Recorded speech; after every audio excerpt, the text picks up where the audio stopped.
to share an update on our kitchen remodel.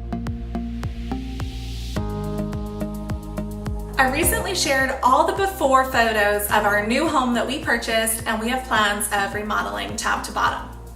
The first space on our list is this kitchen, and I am so excited to see it starting to come together.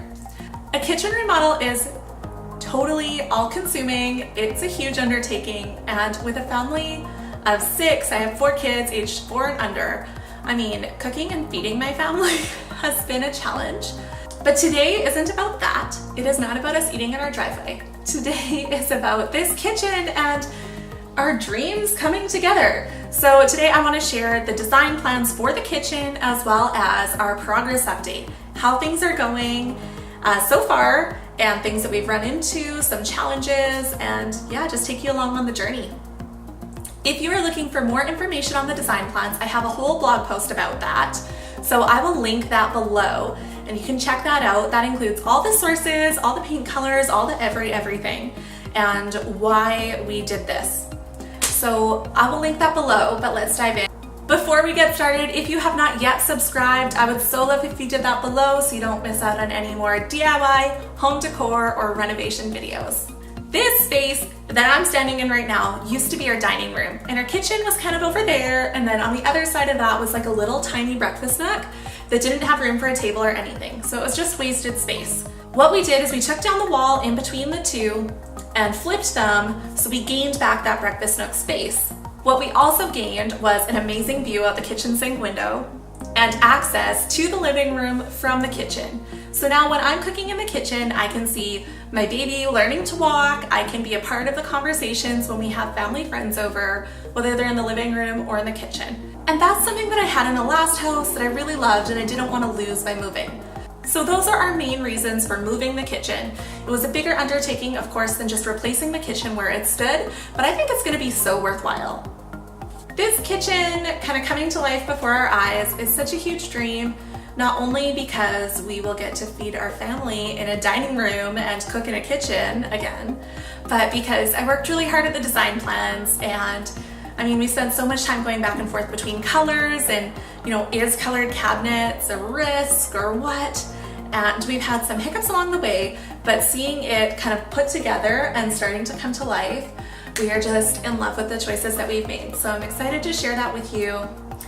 And I mean, it's been so fun to watch our kids interact with this renovation. They were way too young with the last one. As they got older and as we did some of the projects while we were living there, they definitely helped out, but they weren't a part of the demo or anything like that.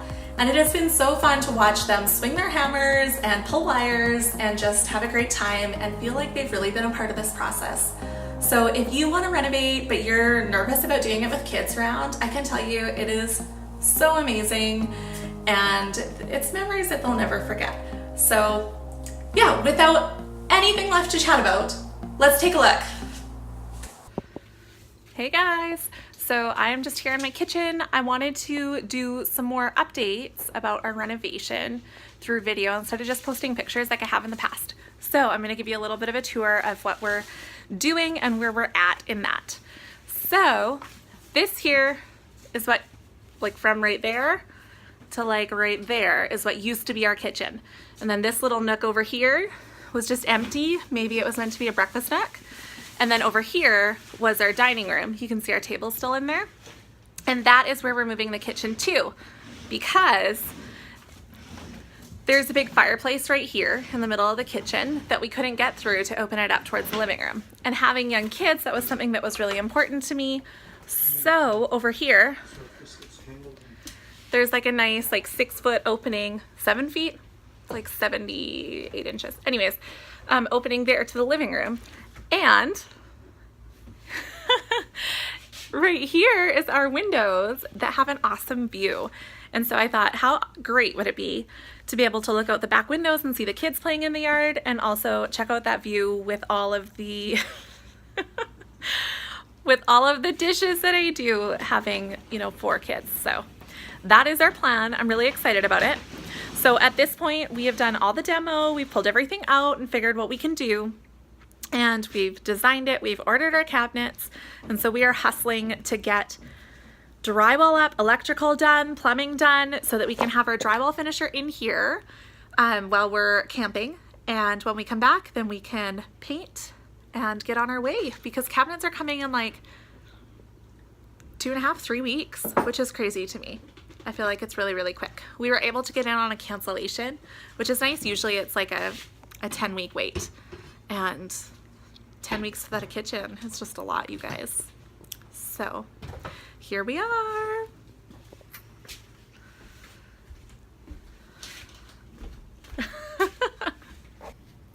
So a lot of renovation is like a jigsaw. So it's figuring out what needs to be done before you can do something else. So we know that we need to have the drywall finishing done before we can paint, and drywall finishing and paint need to be done before cabinets can go in. So we have a date for cabinets. But before the drywall finisher can come in, we need to put drywall up, which means that we need to frame out any walls that we need to. So we're raising these windows to fit the countertops underneath. And then we boarded up a window over there. And then we're building out a wall here for a pot filler. And I'm gonna do like a whole post about that, because I feel like that one's kind of confusing to explain.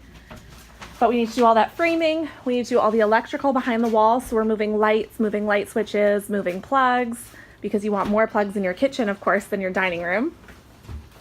And then we will, oh, we have to move plumbing too. We've moved it from over here, this is kind of where it was, to over where a sink is gonna be right in the bay window over there. And then after the drywall finisher comes in, then we'll do, and after the cabinets are installed, we have to rip out all this floor before cabinets are installed. And then we're gonna do flooring after cabinets are in, before they put the toe kicks on. So it's kind of a little bit of a jigsaw, but I'm really excited about it. That's kind of what I find fun about renovations, is figuring out how it all can work.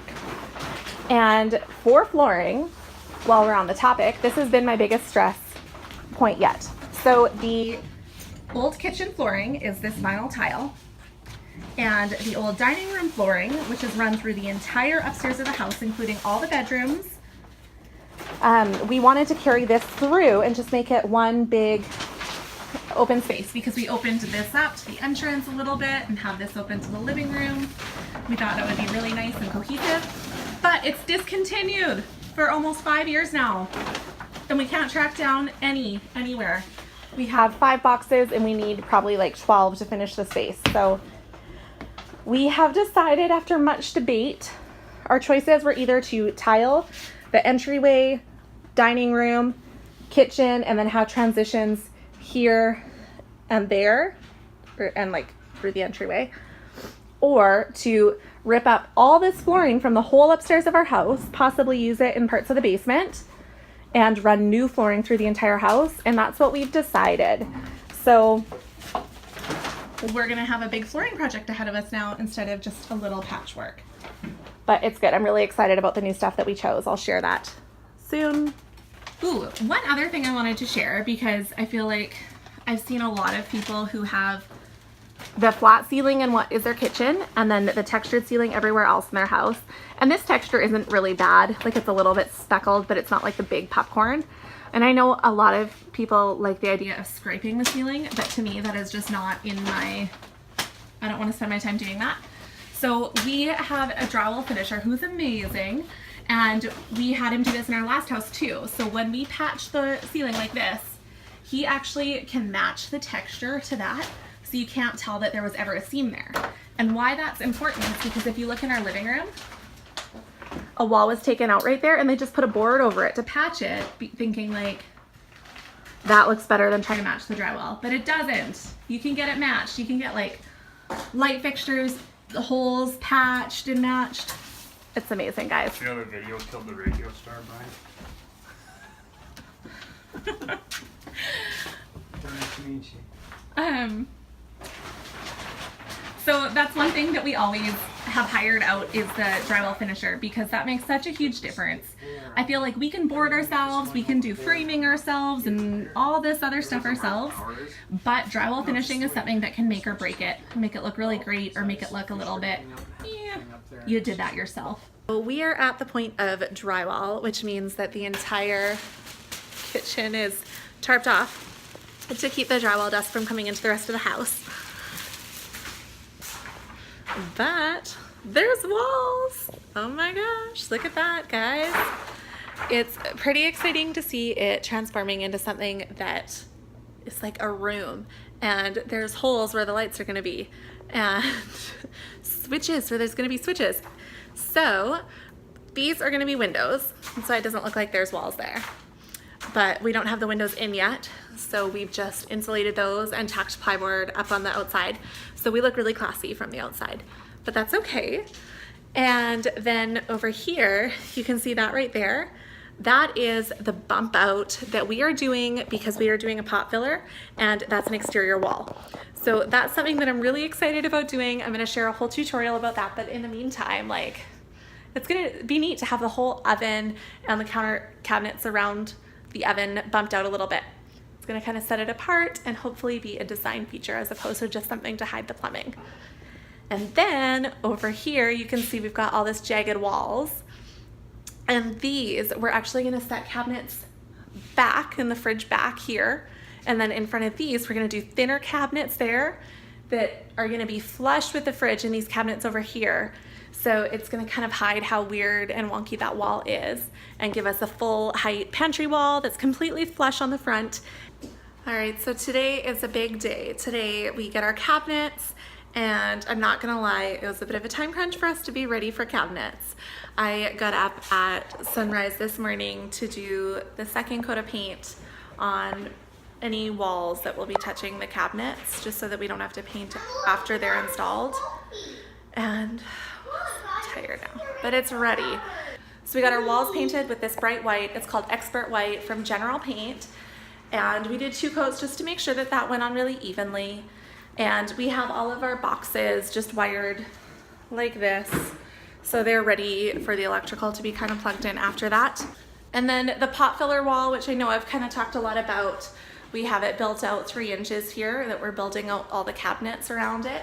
So yesterday we cut a hole and we put the plumbing in there. We're gonna put backing in, and this is all gonna be tiled, so it's kind of okay. But in hindsight, we probably would have had that sticking out and drywalled around it and had it looking all nice, but we ran out of time before the drywall finisher showed up. So we still have a couple things that we didn't get done, so that's totally fine.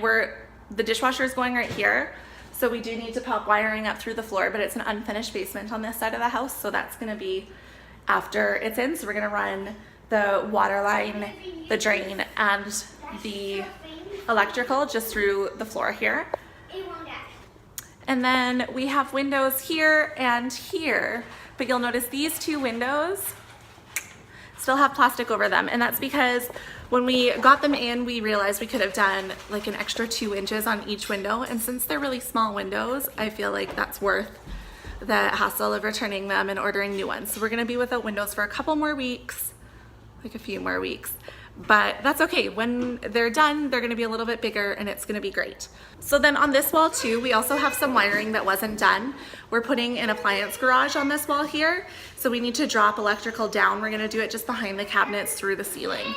And that's something I really wish would have been done before the cabinets go in, because it's kind of a pain to fish it through, but it's what we got. Let's go what we got done, because we're on a crunch and we're doing it ourselves. So what we found took the most time is our flooring, and I only really did where the kitchen is going. I haven't done the dining room yet, so I'll show you. Needed to pull up the flooring, which we thought should be fairly simple, except it is like 4 layers of flooring. There is that vinyl tile on top, and it is glued right onto porcelain tile or ceramic tile, which is mortared onto plywood that they put down and drilled screws through this linoleum flooring, which is glued to the actual subfloor. So we've got all of this to pull up, and you guys, it's really a pain. It's ridiculous, and it was so hard to pull up. And it's, for the most part, up, so the kitchen can get done today, and then we can look at continuing on removing flooring and then finish up our electrical and our plumbing. And yeah, so it's gonna start coming together after today, and I'm really, really excited. All right, so watching the cabinets go in was probably my favorite part of this whole experience. It was amazing watching an empty room that honestly looks like it's not ready for cabinets turn into what was like almost a functional kitchen. Like, I had cupboards that I could put some things in instead of having it on my living room mantle. And I had work surfaces where I could use a cutting board other than on my coffee table or my dining room, which was pushed into my living room. So this was so exciting, you guys. And seeing the cabinets that I'd kind of pictured, I'd asked for a really narrow shaker front, just classic flat shaker. And then I'd picked that custom paint color. And we'd gone back and forth a lot on the paint color and whether the green was a risk or not, or was it too gray? Was it even going to look green? And so seeing these cabinets come into our space, it was like, so exciting. The one issue that we did have with the cabinets, and that they were really quick to fix because we had countertop install happening the following week, is this peninsula here. We found that once the pantry wall was in and the peninsula was in, the fridge opens right where the peninsula is, and there wasn't enough room to stand there and open the fridge. It was really, really tight. So that's something that I was pretty vocal about, getting exactly, you know, what I wanted in a kitchen that would totally function. And so they fixed that really quick for us. And now the flow in the kitchen is really, really good. The other thing that we had is the hood fan here.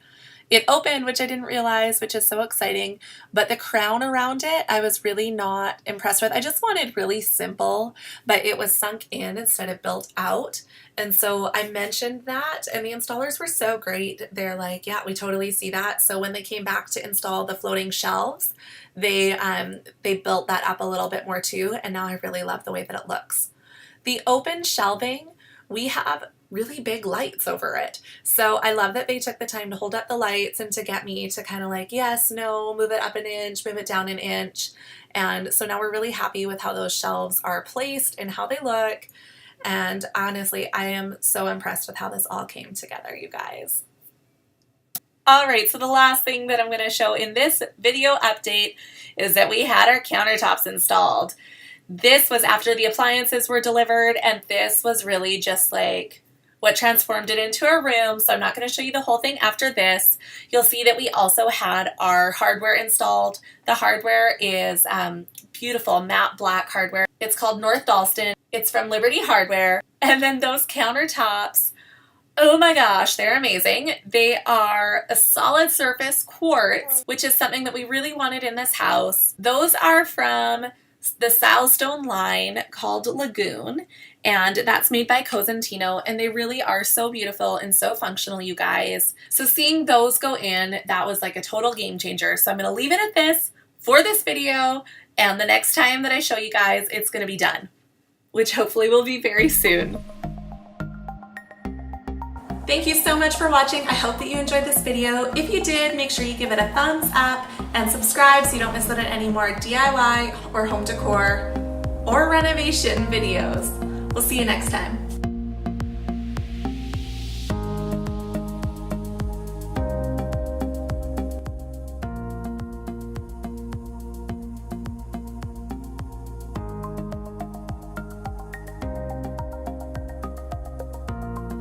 I just ran up the stairs and oh my gosh.